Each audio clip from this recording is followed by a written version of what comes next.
And now a word from our sponsors. Tenebra's Press is the home of new weird horror. Their latest release, One Hand to Hold, One Hand to Carve by M. Shaw, is a surreal body horror tale of two halves of a human cadaver who awaken in the morgue with no memory of their previous life as a single body, but with very different notions of what they want out of their new lease of life. For more information, visit www.tenebraspress.com.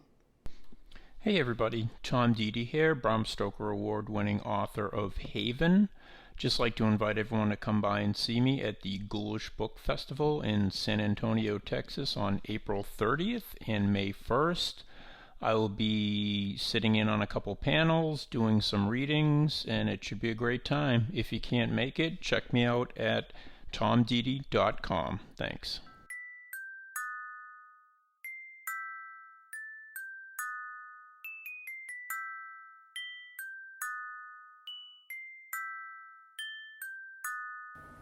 How we do this, we are the truest. Got these fangs super sharp, your shit toothless. Cold-hearted, yeah we ruthless. All the ghouls in the cut, let's get ghoulish. In the graveyard, acting foolish. Finna dance with the devil to no music. Cold-hearted, yeah we ruthless. All the ghouls in the cut, let's get ghoulish.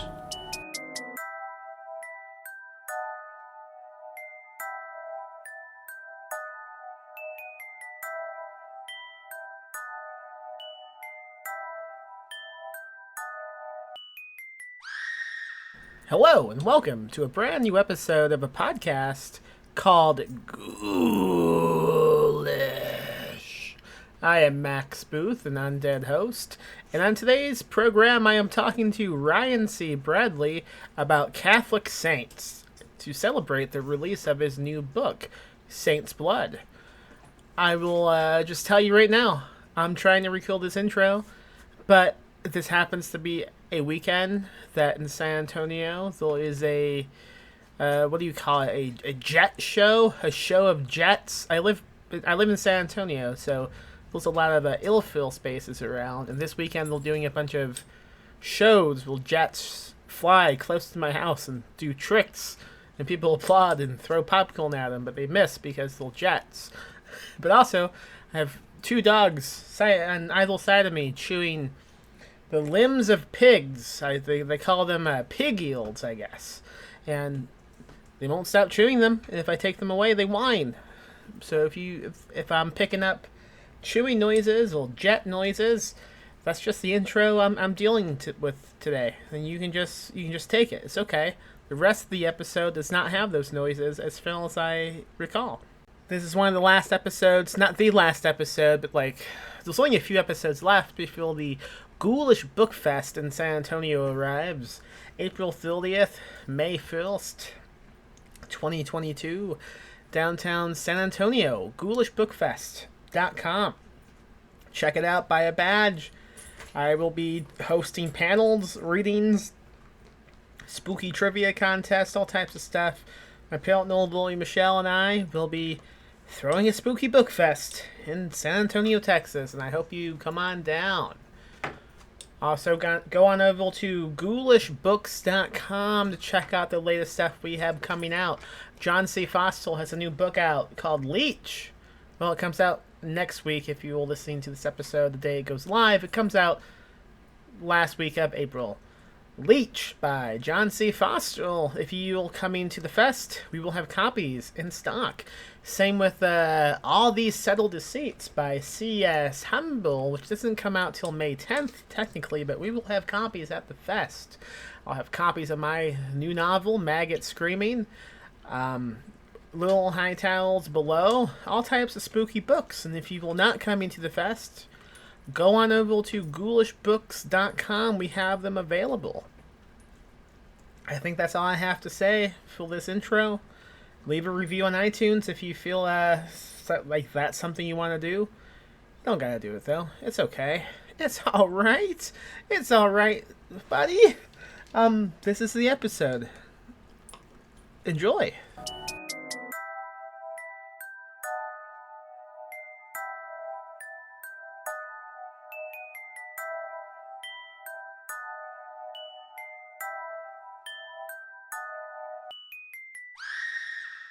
Okay.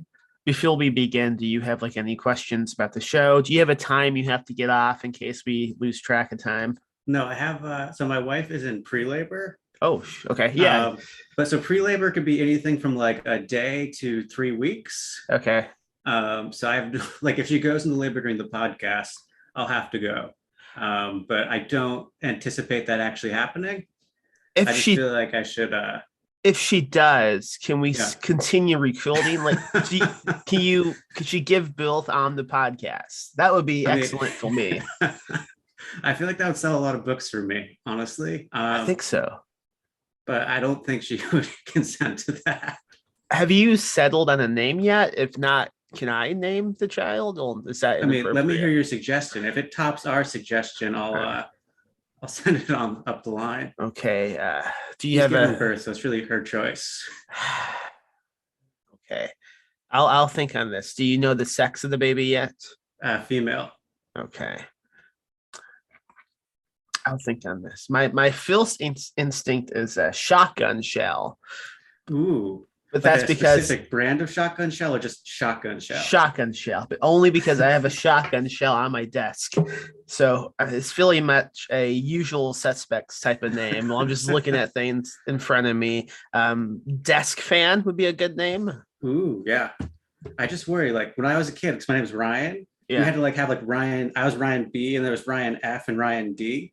I don't want that for shotgun shell too, because I was like shotgun shell B. Yeah. All the other shotgun shells in the class have to have the initial too. That's going to be a big name coming up, I bet. Lots of shotgun shells. And I mean, you kind of had that. Do you experience that issue with Ryan Bradley? Because we've published, I think, 2 Ryan Bradleys in the magazine now.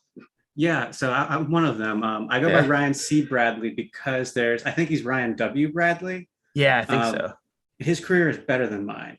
So I definitely I need the C to differentiate myself. And there's another Ryan Bradley who uses no initial, kind of an asshole thing to do. And there's like 6 of us. And he's been in the New Yorker. And I'll get emails sometimes like, Ryan, I saw your thing in the New Yorker. I was like, no, still a disappointment. That wasn't me. I would just go with it. Like, yeah, do you have any other leads for me? Shotgun Shell Bradley. Now I have to like tell you, Shell is not a middle name, so I don't know if you have a middle. So Shotgun Shell is the first name. Yeah, hyphenated. Then Desk Fan middle name. Okay, you reached out to the podcast with this email about saints and people dying in the Catholic Church, and I was like, "Was this spam?" And then then I realized who was sending it to me. And I thought, "Oh yes, it's one of the many Ryan Bradleys who we have published." And what you said sounded like a fun episode, and now we'll recording that episode. So, for those listening, do you want to like tell them what you emailed me? Yeah, so I emailed Max with a pitch for a podcast on Catholic saints, which when you hear it on the just face value, does not sound like a topic in horror. But early Christians were early Christians were persecuted pretty hard in Rome, and so because Rome had a state religion, a pagan state religion, and all these Christians were going around trying to convert people, which led to a ton of very public, bloody executions, like people being fed to lions, flayed alive, decapitated, crucified upside down, and all in like arena settings. This was like a big thing to scare people out of being Christian. Okay. Now, did you have to buy tickets to these, or was it like just a free event? So I didn't research that much of that. Yeah. But I imagine that this was a ticketed event, right? Like, 'cause I feel like you didn't have TV, there's no iPhones. Yeah. If you had like wanted music, you probably had to find a musician to hear it or learn to play yourself. Yeah. So I imagine like execution was pretty high. Because I know like even through like the 1800s and the 1900s, executions were like popular events. It was the thing. Yeah. Like, what was even money back then? Gold coins? I don't know. It's a great question. I feel very unprepared not having any of these answers.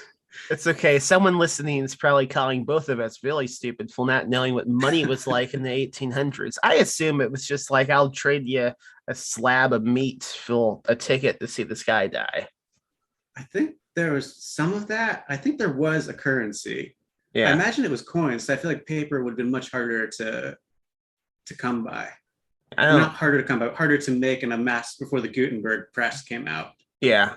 I don't know how you make coins. I guess you just get something and you get a knife and you just stab it in a silky little motion. I don't know a lot of things, and that's why I do a podcast, because I just Yeah. have to hit a button and I'm good. Yeah, but if I had to make money, I guess it's easier to make money now because you can just scam someone out of like an NFT. Yeah. Yeah, do you think saints, what do you like? Do you think there's any saints interested in NFTs now? Like, what would they think of that?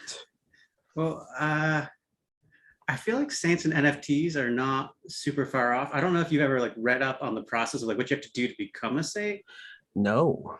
It's- I know one thing about saints, and that's the incorruptibility like aspect of them. And that's only because I stumbled upon incorruptibility while writing my last book. And we can get into that stuff now later on, but please tell me how someone becomes a saint. So it's pretty nuts. So the way it works is that you have to perform 3 miracles while alive, and then 3 more miracles after you're dead. Excellent. And so one of those miracles almost always is like you get dug up like 15, 20 years later, and holy shit, your body has not decomposed at all. Yeah. Which I think happens naturally anyways. But it gets pretty crazy because your other miracles now at least have to be verified. So like I was reading about one, and the church does like the Catholic Church does a thorough job of vetting. So like a person had a tumor, right? And it was inoperable, and then it cured magically. No one knows exactly what happened. So, but like they don't just say like, oh, it got cured magically. They have like a bunch of radiologists, like top of the line radiologists, oncologists, and they fly them to wherever this happened. Yeah. And they have them research all the scans and everything and study the scans, and they have to agree that what happened was not like medically natural. Yeah. And so the output of this is that to be a saint, you have to be dead, first of all. Then you have to have very rich benefactors who are willing to pay to have like the world's best radiologist flown to wherever you lived to test the miracle you did. It's always a class thing, isn't it? There's always a ton of class stuff in it. Yeah. Yeah. All right. How do they define a miracle? Just something that cannot be medically explained? So that, and like there's other types of miracles too. Like obviously the not rotting.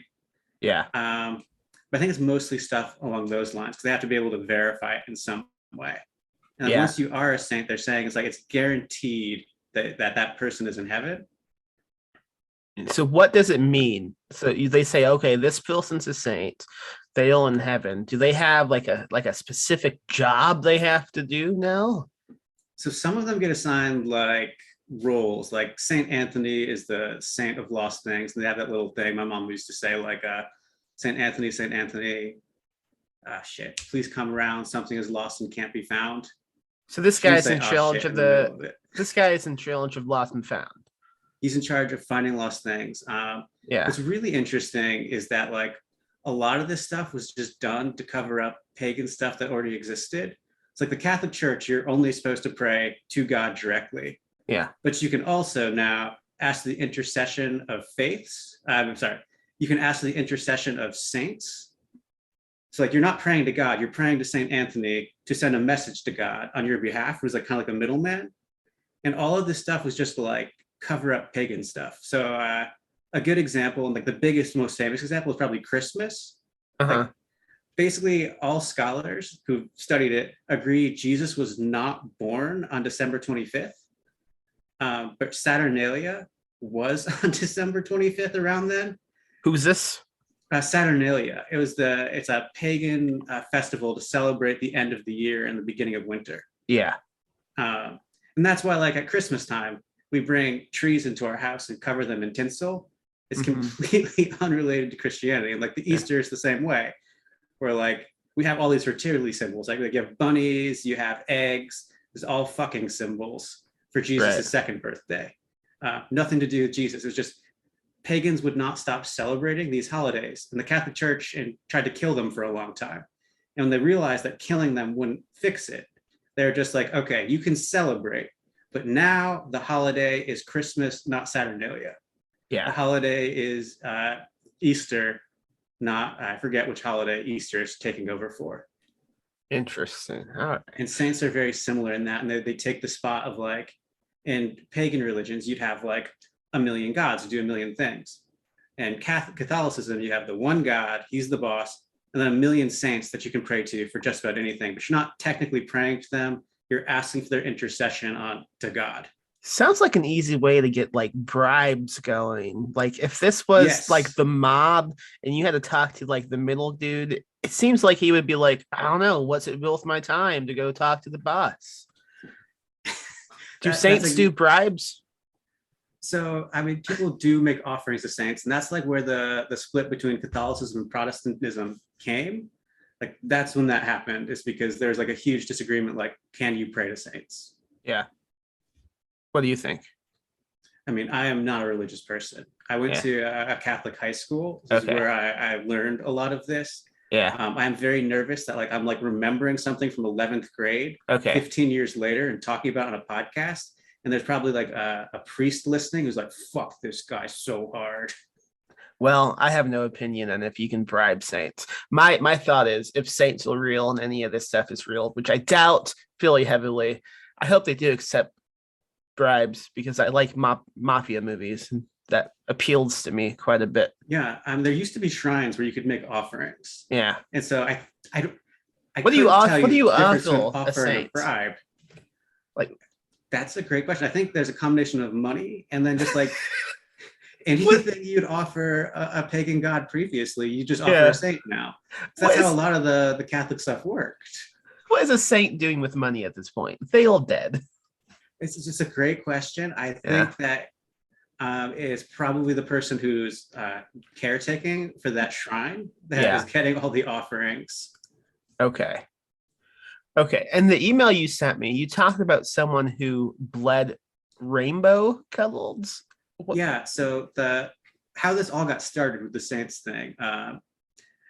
So they're getting persecuted in Rome. They're getting killed. They're getting flayed. So people start, and according to the Catholic Church, these are real things, but getting murdered really hard. But then they would, St. Ignatius of Antioch was fed to lions in the Colosseum. There's no divine intervention. But they started getting stories like Saint Polycarp of Smyrna. He was martyred by the Romans. Allegedly, they asked him like if the Roman emperor was the true God, and he said no. They tried to burn him alive in a stadium full of people, and the fire just like made a circle around him instead of burning him. And so they decided that the fire wasn't working. They stabbed him. And from my 11th grade religion class, what I remember is that he bled rainbow blood onto the fire and doused the fire as he died.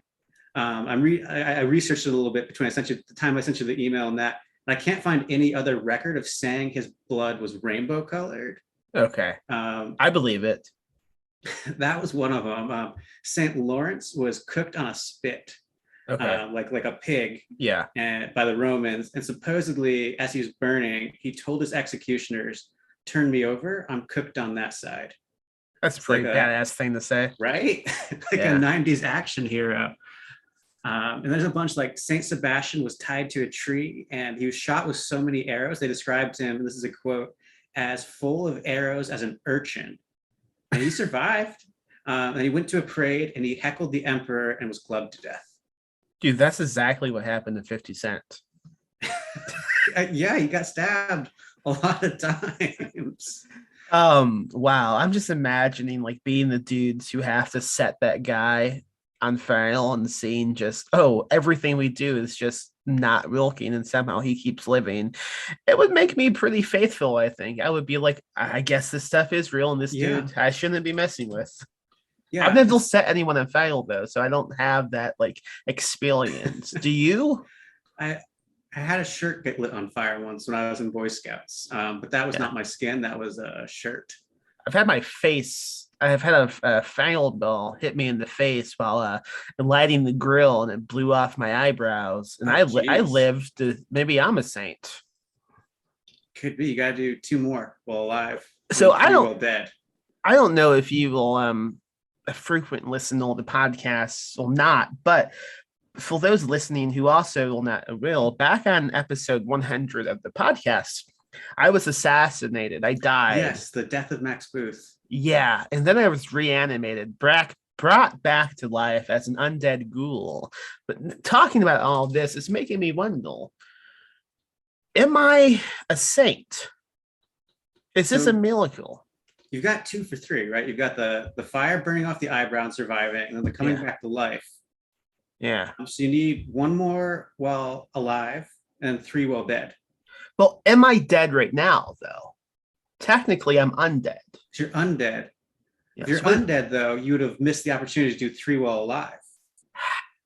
So I was only dead briefly. I was laying in on the ground in like a kiddie pool. My friend had thrown me in, and then he looked up how to revive a goldfish. So he blew into various holes on my body, and I came back. Does that count as a miracle? It has to count, right? But does that count as being a miracle when I was dead or alive? I guess when I was dead. So that's it'd be when you're alive still. I think you have until you're real dead, full dead. I think it's 1 period. And then when you're dead, there's a 2nd period. Okay. But what if I can't die now? Because I don't think that's possible with me. I don't think I can die again. I think you can't be a saint then. I think you're shit out of luck. But What's you're the not gonna die, so what's the opposite of a saint? Maybe I'm that. I think it'd be a person in hell. But I don't know that there is an opposite. Maybe I'm just something no one else knows the news, about. Though you might be in hell. I might be in hell. Just reading the news every day. Yeah, it might be. I mean, you haven't. I mean, we all talking via Zoom. You don't know who I am exactly. And I don't know exactly who I am because I don't leave my house. I could be in hell right now and just fills to do a podcast for the rest of my undead life. I don't know. That sounds like the definition of hell. It's just to always have to do a podcast. You also have to read every Twitter comment on all of your stuff. And every review. Every review. That would be Oville. Okay. Well, I don't know. I think I still might be a saint. We can leave that up for the politicians on Congress to decide. What else you got for me saint-wise? So these saints, a lot of the stuff is coming from, they made books almost immediately. It's like Saint Polycarp would get killed. Then his followers would make a book telling the story of his death.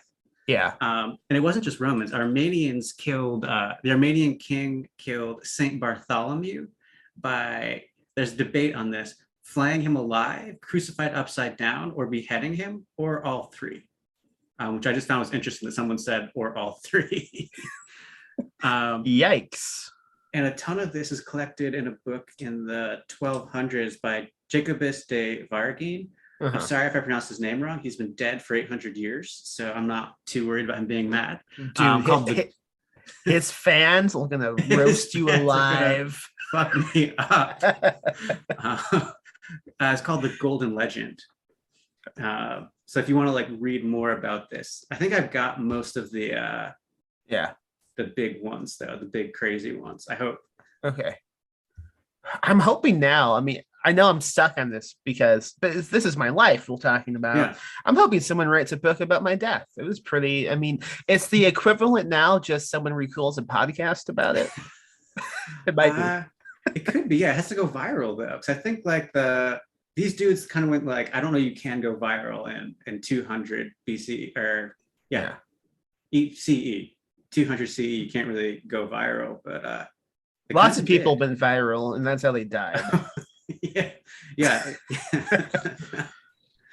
Okay. Well, we're doing this episode because you have a new book coming out. Tell me and the audience about this book. So my book is called Saint's Blood. It's about a guy who gets kidnapped by some people because he's the descendant of a saint, and they're harvesting his blood because they believe it has magical qualities. That's pretty cool. I'm excited about it. When's it coming out, and who's putting it out?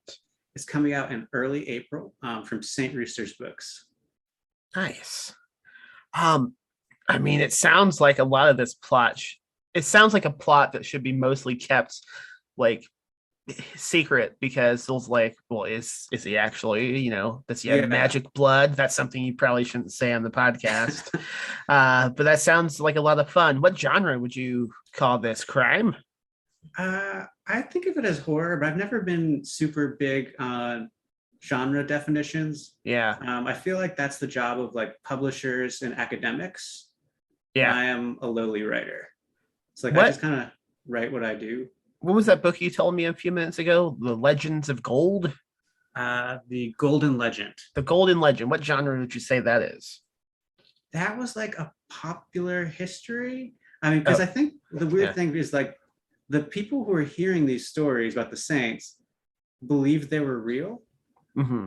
And I think it's very much the same way. I imagine it's probably like, did you ever see the meme where someone said, this is terrible, but there's a meme that went around that was like, people are hiding used needles from heroin addicts with AIDS and gas pump handles. Yeah. And they're trying to like stick your finger and give you AIDS. Uh-huh. It's like, why would someone fucking do that? Like, what would they get Right. from it?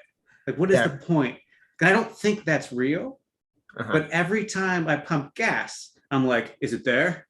Is today the day? When I was a kid, I recall it was a big thing with the needles being inside of phone booths. So like, oh, watch out putting that phone against your needle because you might get poked with AIDS. I believe never it. heard that one. Anytime I used a phone booth, I was like, ooh, this might be the day I get AIDS. I don't know. But it sounds, now thinking about it, that wasn't true. No, what motive? So exactly. And like, who has the time? Yeah. Is this person like a self-employed rich person who just goes around with needles? Like needles with AIDS on them and puts them in phone booths? It's just people brought up on like superhero fiction who like they know about all these like grandmaster villains who come up with these schemes, but they don't. Those villains don't exist. Not like that. But even in the comics, the scheme is always like to get $1 million or control the world or something. Yeah. There's no even end game. You just gave a random person AIDS at the phone booth or at the gas station. That's like if what's the end game? That's like if Thomas Ligotti wrote a comic book. All right. And this Saint's Blood, I assume it's fiction. Yes. It is fiction. Yes. Interesting. Okay. Well, I think we maybe covered everything. Do you have anything else saint-wise or about the book you want to bring up? I have an uncle, a great uncle, who's a saint. Elaborate. It's just interesting trivia and kind of inspired the book. Okay. If Saint's Blood is a real thing, I would have like a quarter of it or something. He was Saint Rafael Guizar y Valencia in Mexico, and he was like chased out of Mexico by the Mexican government and just kind of went around doing stuff. My grandfather met him in like the 20s or 30s. Yeah. And he got canonized in 2006. What does that mean? Canonized is when you become a saint. You're canonized now. It's official that you're a saint. Is that real? Like people say, oh, that's canon. Is that where that comes from?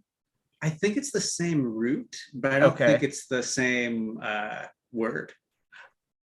Now, this your grandfather wasn't shot out of a cannon, right? A great uncle. And no, my bad. No. Yes. Yeah, great uncle. Imagine if that's how you became a saint. You just had to get fucking blasted like a circus guy. A clown. I don't know who does. Do the clowns do cannons? I guess sometimes. I don't know if it's like an official job title for someone who gets shot out of a cannon. There must be. I've heard human cannonball, but I don't know if that's a job title or like the specific performer is the human cannonball. Right. I don't know either. But this is the episode about saints. So now in the book, they want to take the guy's blood. Do they think when they have this guy's blood, they can like perform miracles with it, or what's the end game? Yeah, they. I can't reveal all of it, but basically, yeah, they think it has medical healing properties Okay. and other magical properties if you inject it. Now, have you experimented with your own blood to see if any of this is true? Because you say you might have Saint's blood. You do have Saint's blood. So, I mean, what have you done with this blood to research the book? I'm terrified of needles. Yeah. So I've done nothing. Okay. People in my writing group kept telling me, like, you should give blood to see like what it really feels like. And I kept being like, I'm going to do that next week. There's a lot of next weeks coming up. I would be interested in having some of your blood in me to see if it affects my own sainthood, because I am a saint. I've decided. I mean, there's no debating that now. I am saint. I'm a ghoulish saint. That's canon now. So see how I brought that around? Oh man, what a great podcast this has been. Back when I was still alive, I've had to, withdraw blood from my body for various medical testing. And twice in my life, I've just completely fainted during the process. It's like I'm not even afraid of the needle, but I get obsessed with thinking about blood leaving my body, something that belongs inside of me, and then I'm just watching it leave. And I don't know, the first time it happened was quite scary, because I'm looking at the blood, and then I'm looking at this ceiling, and I am just drenched in sweat. Like, what happened? Have you fainted? I haven't. So I think it's called vasovagal, or vasovagal, right? I don't know what that means. It's the process you're describing. It's like my wife is a doctor, so I kind of know some of it. It's like either your blood pressure gets too high or way too low all at once because you're so frightened. Yeah. So I've had it, but I haven't fainted. I had a needle go into my arm for an IV, and I kept thinking that needle was too long for my arm, like it was going to pop out. And I threw up, and I reached for the bedpan, and my mom thought I was reaching to grab her hand. So she grabbed my hand and caught it. So instead of the bedpan, I just vomited all over myself. It was very sweet of her to grab my hand, but I threw up all over myself. That's excellent. So your wife's a doctor. I wonder if she could help me with my dilemma. I don't know. Does she believe in saints? She's more religious than I am. Yes, I think she probably does. Yeah. Excellent. Good to know for a future conversation, a private conversation. This whole being undead thing, people think it's just an act for the podcast, but I am legit concerned about my future, and I don't know what's going to happen. But if I am a saint, that sounds cool, and I will have to further investigate that down the line. In the meantime, how can folks find you online? So I'm on Twitter at RyanB4890. That's my birthday at the end. So you want to send me birthday presents, you all can. Also a massive security risk, according to IT people I've talked to. Yes. Real quick, what's your social security number? It's my website is ryancbradleyblog.wordpress.com, which is linked on my Twitter. It's way easier to go to my Twitter and just click the link on there. Sweet. And Saint's Blood comes out in April, yes? Early April, yes. All right. Well, this episode will probably go live around that time. Awesome. Thank you so much. It. Thanks for having me, Max.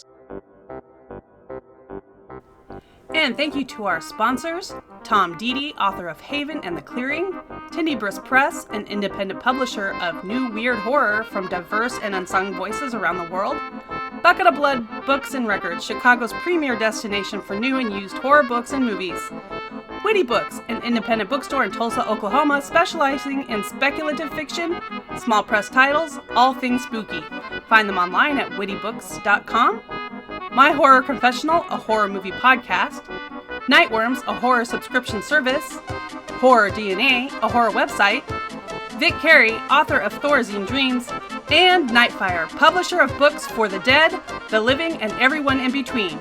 Nightfire is the new horror imprint from the folks at Tor Books.